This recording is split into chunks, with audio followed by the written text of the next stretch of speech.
All right, I just went on ahead and hit the record button. Well, first and foremost, how you doing, man? Been a minute since we talked. Yeah, I've been doing all right. I'm also been trying to keep up with DC side of things for right now, and I'm not exactly liking what I'm hearing. uh, Mainly with like what? Mainly with James Gunn. James Gunn, despite somewhat starting off well with a decent Superman movie, seems like they're pivoting away from James Gunn's direction. So it means that looks like we're in for another damn reboot. Mm-hmm. Yeah, I'm Well, not liking that. yeah. Uh, I'm just at least on how I'm seeing it. I'm just going with it, and the next movie that comes out, if well, if here's the thing with me, if Supergirl doesn't do well, as it's so as a lot of these people, a lot of these so-called what's the people apparently people that quote unquote have the inside scoop on how was it looking like, and from those people to what James Gunn is saying about what to expect and whatnot, I'm honestly just going. I'm not. I'm taking it with a grain of salt, but at the same time, I'm just like, it'll be what it'll be, really. You're not wrong. But yeah, I mean, that's just it. What I think he needs. I don't. I don't personally particularly agree with the lineup that he has right now, though. It looks like he's trying to go for pretty much most of the main obscure heroes to try to bring them into the spotlight.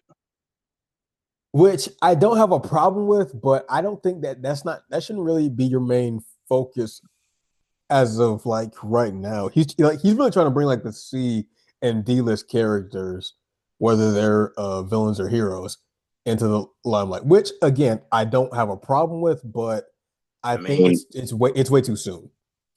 don't get me wrong. I like the concept of a Booster Gold movie, but it Yeah, reminds me how people were with the Guardians of the Galaxy. Ain't a single person outside of me in my own small circle who even knew who the hell those characters were. hmm Unless you watch and the only way most people would know Booster Gold is unless they watch the Justice League cartoon. exactly. Which I'm finding out a lot of people. Yeah, you would think a lot of people actually did watch the Justice League cartoon, but some of them haven't. Yeah, that's that other thing when I said that because that's Justice League was a damn good. Both of them, Justice League and Unlimited, were damn good shows. But then later on, I started realizing later on in my life how many people actually watched it, especially in my own Yeah, age range. yeah, because it was unlimited. Because Justice League did bring like a whole bunch of um quote unquote nameless and faceless characters. They would kind of usually just be people in the background.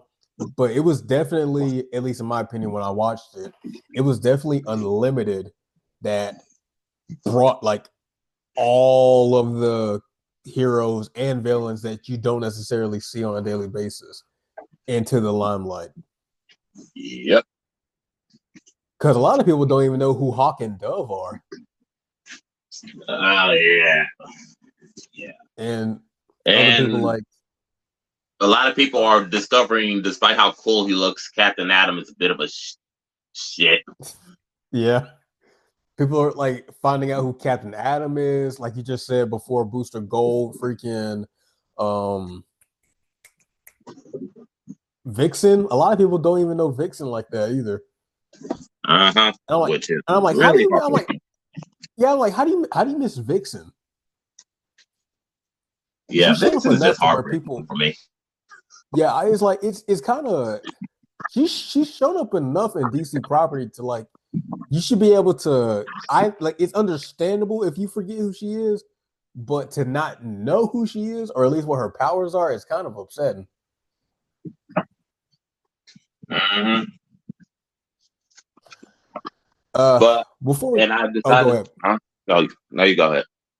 Oh, I was just gonna say real quick. I'm pretty sure you guys already know, can tell like by the guy who I'm talking to. I'm just, I'm just speaking this for the anybody who is watching this. This is my one of my older friends and former coworker, William. He's a way bigger nerd than I am, but he's uh he's one of the good ones. Before I was just going to say before we continue on, if you wanted to say anything, if you just want to introduce yourself real quick, we can do that. Or if you just want to continue on with the conversation. Let's see, how am I gonna do this? Well, name's William.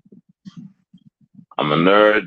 I dabble into more vast range of properties outside of Marvel and DC, which leads me to find some very interesting things. Mm-hmm. Yeah, And and that's is honestly, some these comics involving women are better than pretty much most of the movies that they try to do a so-called strong female character. Oh dear God! And some of them they can make a good movie out of, but recently they just did with one such character, and somehow they screwed it up. I you know what I agree with that honestly. I actually agree with that. Because what they did to that with that new Red Sonja movie was criminal. I would not touch that with the 10-foot pole that had the cure to cancer on the end of it. I'm That not watching. that hurt me. I'm not watching that. Oh, that was the sadistic bastard who decided to make that movie. Oh God, help me. Ugh. Uh, but But also I've just a also little bit been of having it. Yep, you go. oh, I was going to say, but just a quick, also another quick thing. William is one of the founding members of the Nerd Lantern Corps of this group. He's the one that did come up with with this idea. He and I came up with it together, at least. So he is one of. I give him the title of founding member. But go ahead. I've also been digging into finally because let's be honest, the artwork for Absolute Batman just really put me off of it for a while. But I finally started into the Absolute universe. How is it? But I've stopped. Well, I can't speak on Superman or Batman yet, but I've started with Absolute Wonder Woman, and the premise is very interesting. Okay. I'm liking what I see. Diana not being raised by the Amazons, instead actually being raised by Cersei in hell, Mm. and she has more, and she has a good, or pretty much good variety of magic on her hand on her side now with plenty of spells and hell based weaponry. I did see that. I did see that in a comic panel in a short a couple days ago. I've been seeing a lot of the absolute Batman stuff, whether it be memes or jokes or just simple facts about what's going on in the comics. Because uh, I follow a couple people on Instagram that that are reading it themselves, and it's nuts. It's Yep. absolutely nuts. And I just found out that Jason Aaron is the. I don't know how the world took me this long, but I just found out that Jason Aaron is writing for Absolute Superman, and that can only go one or two ways. It's going to have a strong start, and it's going to piss me off in the middle before correcting itself at the end. Yeah, I can see that happening. Look, I'm still Oh, not forgiving that. I'm not forgiving that Jane Foster Thor thing. No, I'm not forgiving that.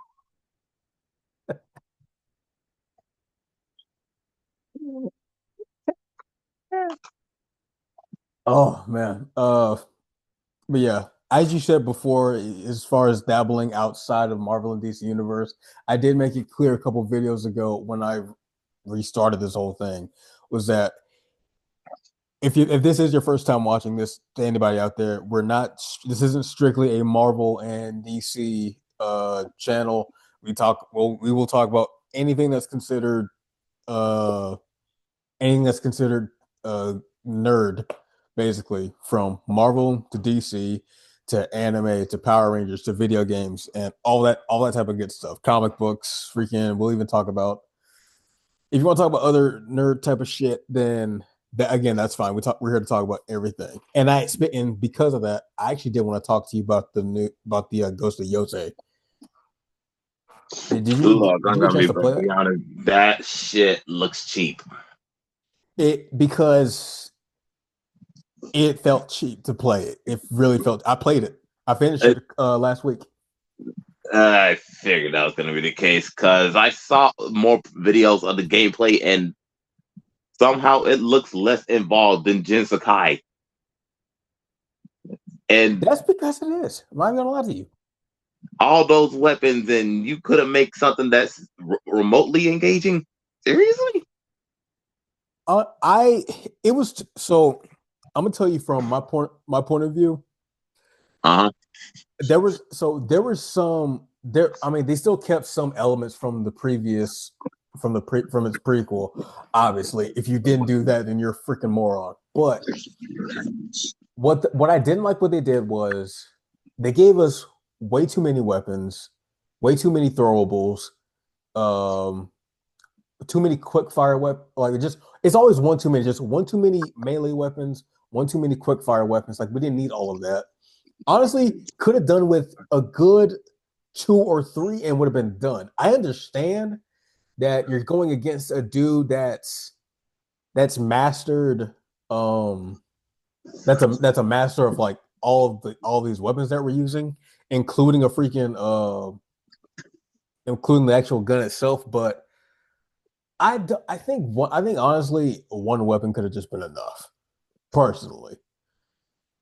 Because we're Yeah. talking in Mhm. terms of and I understand that they were going for a more realistic way because you need this weapon in order to get an advantage on this weapon, and I understand what they were doing to bring a little bit more realism into it. But this is fiction. You got to Yeah. give us some leeway. Look, they could try to call that more realism, but whenever they literally force a reason for you to actually use a weapon, Uh-huh. that's more padding than anything. And as for It, you talking about the range weapons, how balanced are we? How balanced is this between it's ranged and melee? honestly, you don't even bother using your bow. Oh boy. I mean, and honest to God, when I tell you, and from Ghost of Tsushima, which I actually replayed, I've actually my first time playing it was when I was overseas, and when I came back, I actually replayed it again before playing Ghost of Yotei, just so I had a refresher. But in Ghost of Tsushima, I was kind of equivalent with both my melee and my ranged weapons. I'm using my melee weapons majority of the time. Oh boy. I'm telling you right now, I barely touched my bow and arrow because they don't. I'm playing. I play every single game that has a difficulty setting on normal just to see where it's at with the difficulty. I always put it on normal. Even in normal mode, it doesn't give you enough time to actually process. Like, okay, he has this weapon. He has this weapon, so now I got to swap to this weapon. It doesn't necessarily give you time. It's like to process it. And I'm just like, and I'm talking about, oh my goodness, and just getting your bow out and trying to like draw the arrows to try to fire them. It's so slow.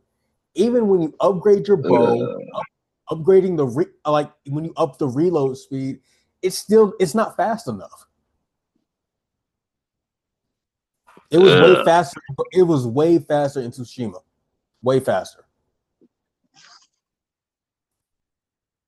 And I didn't think I would use the bow and arrow that much. But I had to re up on arrows every single time. I barely touched my bow. in Yotei at all. Hmm. I don't And as think far as about the other, it. No, keep as going. oh but as far as like the other quick fire weapons, the you had the throwables. There was they kept smoke bombs and they had some type of explosive bomb, but they got rid of sticky bombs, in which I hated. Sticky bombs were my favorite. Uh, Sticky bombs were awesome. I know. Uh, uh, I think they swapped the wind. Yeah, they don't. You don't throw wind chimes anymore to like distract them. I think he threw firecrackers, Uh, and I'm like, oh, this isn't okay. the this. I'm like, I think that was just a pointless change right there for me. That was kind of a pointless thing to change. Oh, They're and really banking on that damn. Okay. Hmm. it felt like the plot too. The plot felt rushed. It was definitely rushed, Hmm. and because I'm pretty sure you already know like how like the whole premise of the game, like the whole story behind the game, anyways. Yep. Yeah. So the first guy that we crossed off our list is in the tutorial, which I did not like. I mean, honestly, it can be done well if you have the reason. If you end up with the reasoning behind it right after. Well, I guess they did do that in Wait a a minute. way. And wait, you tell me, was the whole But, thing but that was his whole interaction the tutorial? yeah. Not you working your way through enemies to get to him as a final boss at the tutorial. Oh no. No. So like in Ghost of Yotei, the first guy. So like she has a list of enemies and she tries to cross their names off. The first name that she crossed off is the snake, and you're literally going through the tutorial as you're fighting him. Uh, Yeah, me personally, I didn't like that. okay, no, okay. Look, even in Assassin's Creed Origins, pretty much just watch a cutscene of you killing the main dude of one of the dudes. But the thing Mm-hmm. is, that was impactful and a pretty good setting and tone for what was going on. And then you dealt Mm-hmm. with his bodyguard, who was pretty much your main battle tutorial.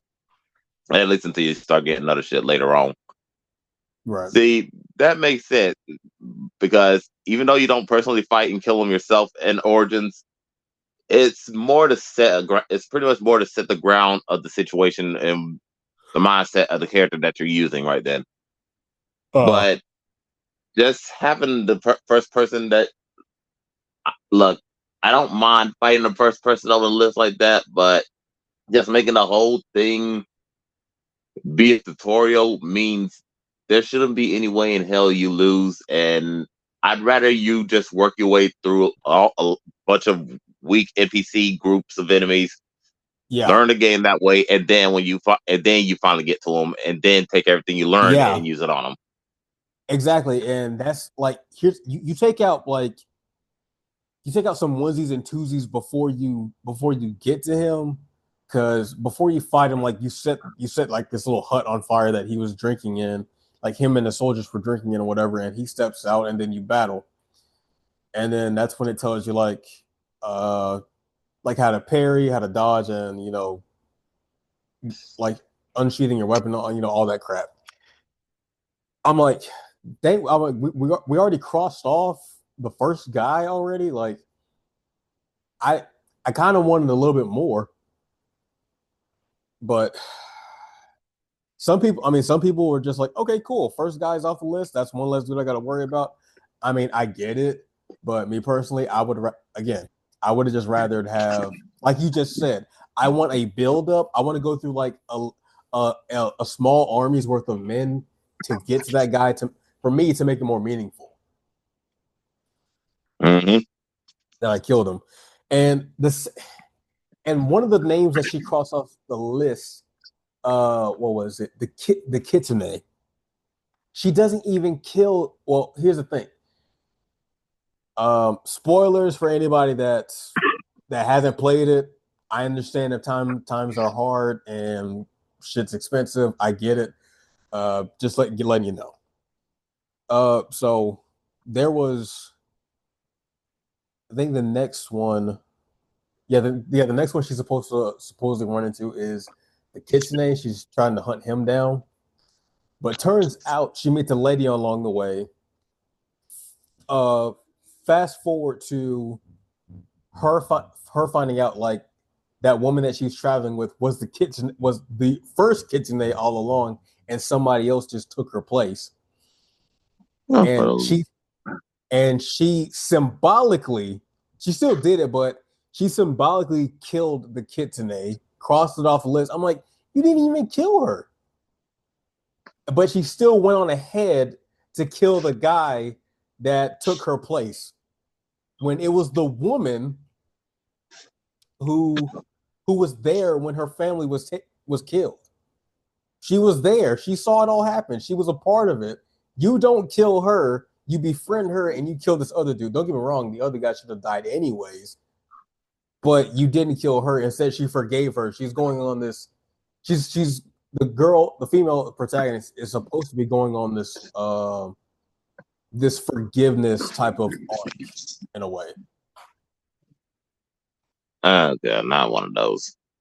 Yeah. And I'm like, Not a lot of look. Not a lot of stories know how to do that right, and I'm already worried about this. Oh yeah, I just sent you a link for the opening and first fight in Assassin's Creed Origins, so you can see what I'm talking about. It'd be best if you see for yourself why I actually prefer how they did it in that way. okay.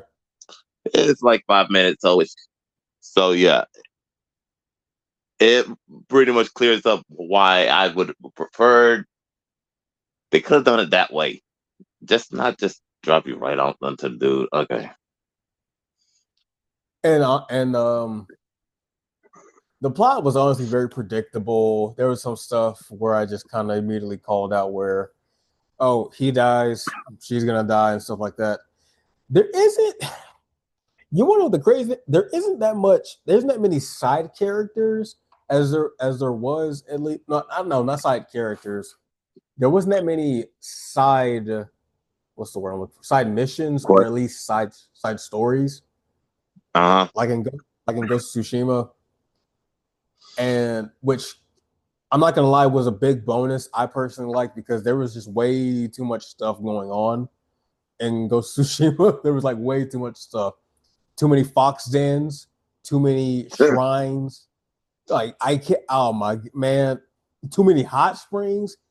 Like there was just way. There was too much. Yeah. But there wasn't. But the upside in that is there's not that many in Ghost of Yotei, which I did appreciate. But and I did well. I don't know. There's no but. And I did appreciate that there isn't that much side quests to go on. There are some, but there isn't that much. There's a balance in there, which I did appreciate. And Hmm. some of them are still pointless. I'm not gonna lie.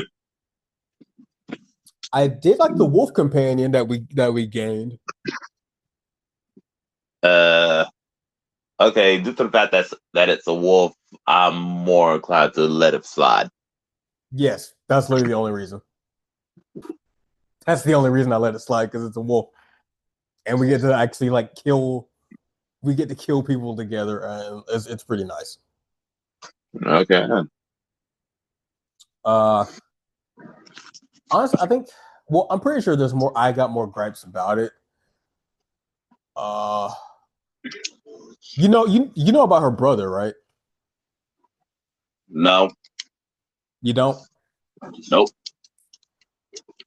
Do you care if I tell you? I had no plans to play the game, so go ahead. Okay. Again, spoilers. So her. So so the whole story behind it is literally supposed to be this getting revenge for her family getting killed. She's the sole survivor. Her parents are dead. Mom, dad, and her twin brother died too. Come to find out, her brother actually survived, and they reunite like 17 years later. Uh, and That, then uh, and here's the thing: when I found out that was her brother, I immediately knew he was gonna die. I saw it. I saw it from the get go when they because like when they met up. They didn't know each other, didn't recognize each other until they started talking, and then there was a cut scene, and then he kind of puts two and two together. Like, hold on, wait a second, is that you? And they're like, it's supposed to be a bit of a sentimental moment. I was like, yeah, he's gonna die. I can already tell real quick. so they gave the classic, what's the word? Red flag. Yeah, Death flag, I mean. death flag. Yeah, it was. It was like, oh she lost her family. Oh wait, no, her brother survived. She got her brother back. Well, guess what? She's gonna lose him again. In other words, it's like the happy parent opening in a freaking movie. They're happy and shit, and you're like, yep, they're dead. Yep.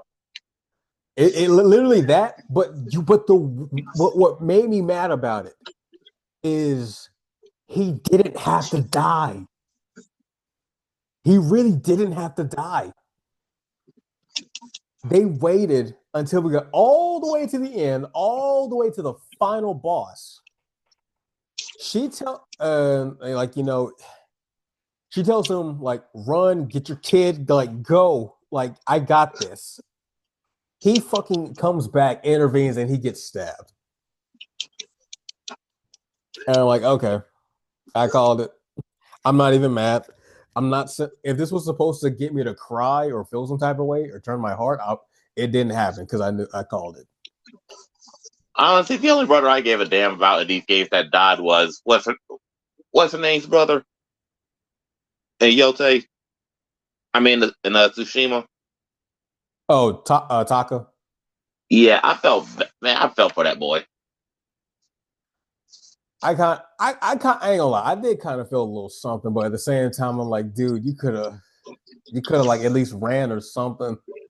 I actually don't take that back. He didn't have to go. He told him to stay put, but he just had to feel like he had to do something. He had to fight. I'm like, Taka, you did not have to fight. Just keep making me cool weapons. But I did feel for his sister though. I felt for Yuna. I did feel for that. Her scream was her scream Just gave me roll. goosebumps.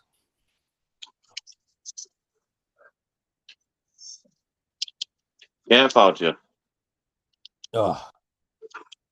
Oh man. So freaking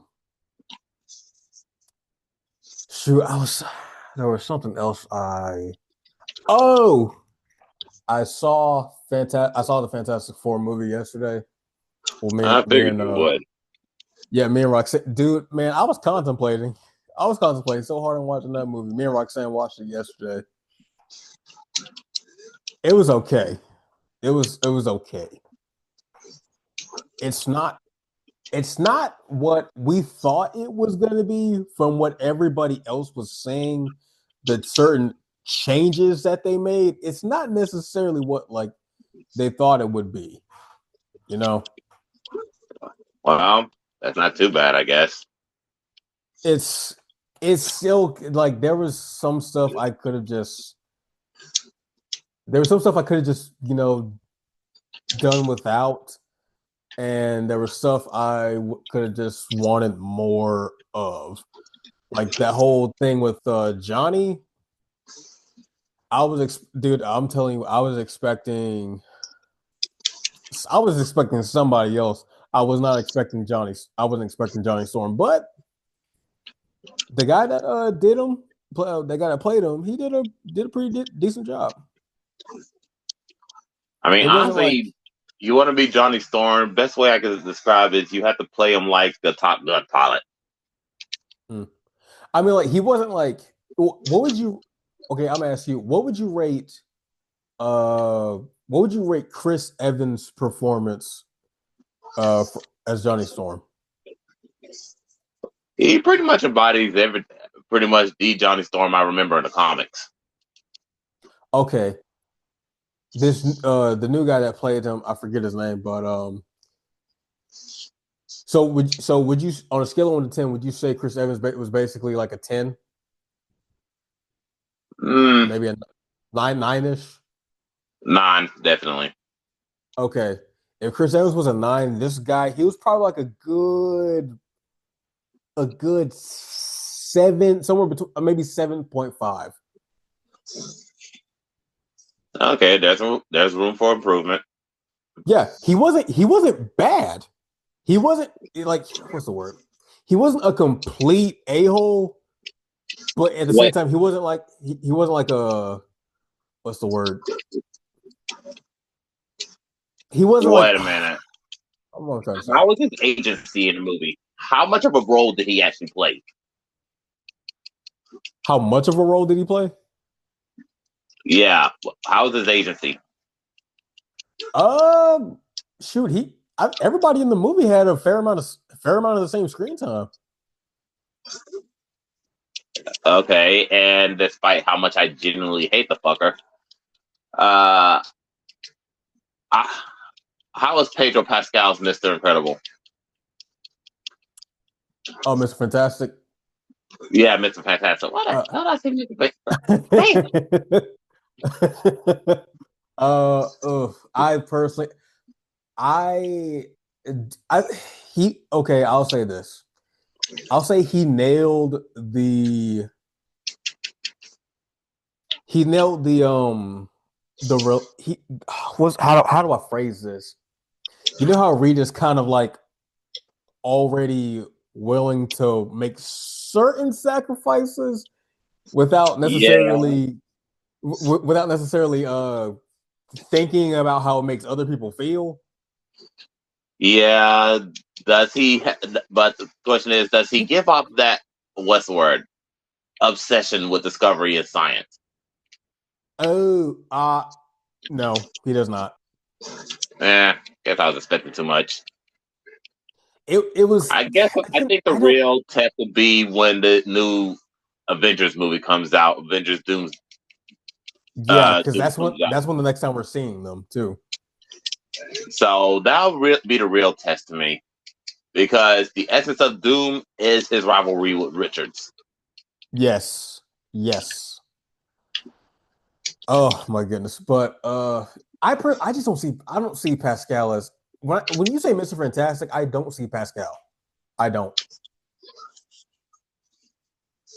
Okay.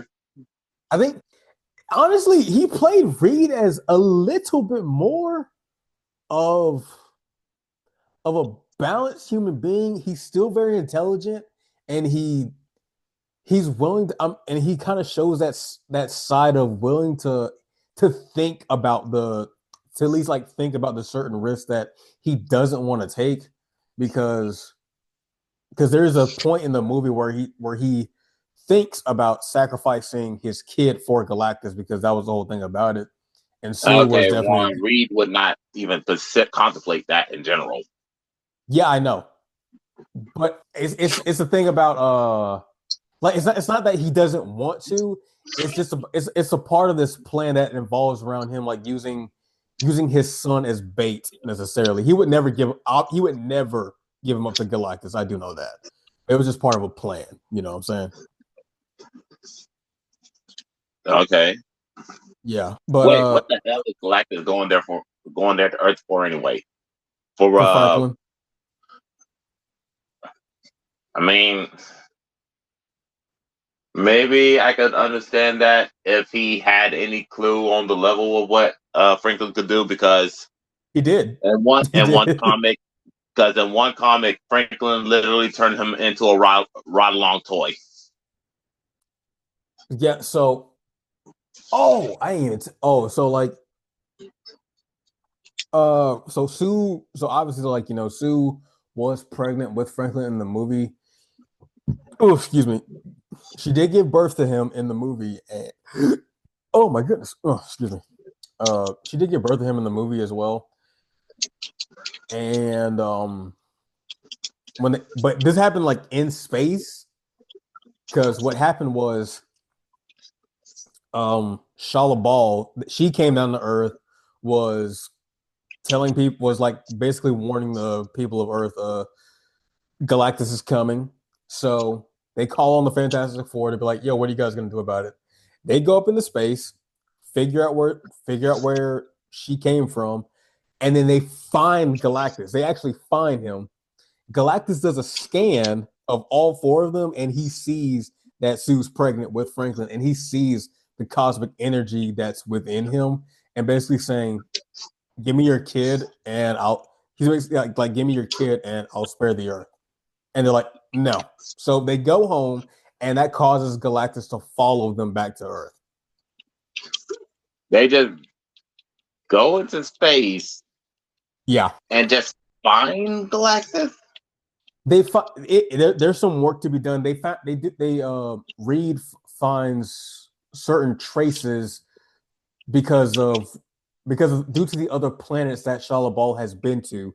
She left behind this certain type of cosmic residue, I want to say, and he was able to track.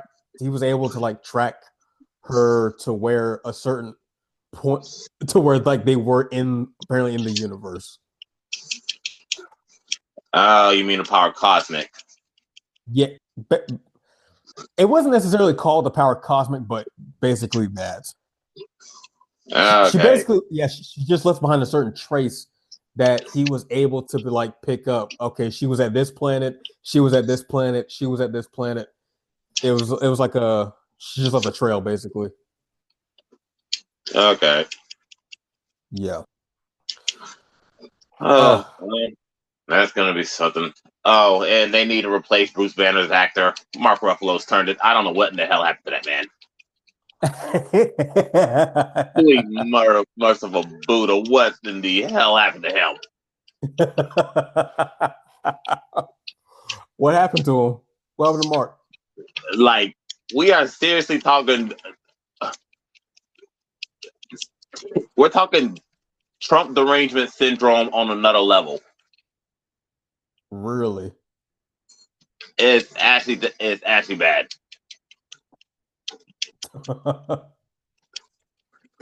Why is it that it seems like Michael Jordan is probably one of the few freaking celebrities who understands the concept of you don't shit on your that you don't shit on pretty much your main base. Mark Ruffalo's like getting on Marvel now? No, he's shitting on people who voted for Trump, Oh my goodness, which don't do that, which are Mark. also fans and consumers. Yeah. I mean, you think what happened with Rachel would have been a nice sign as to what the fuck not to do. Shut up. Yeah. Well, we got a few seconds before this meeting is up. Do you want to continue on to the next session, or you want to call Go it here? ahead. All right, bet. You want me to send you the link back again? Actually, you don't even have to do that. I'll let you know. All right. All right.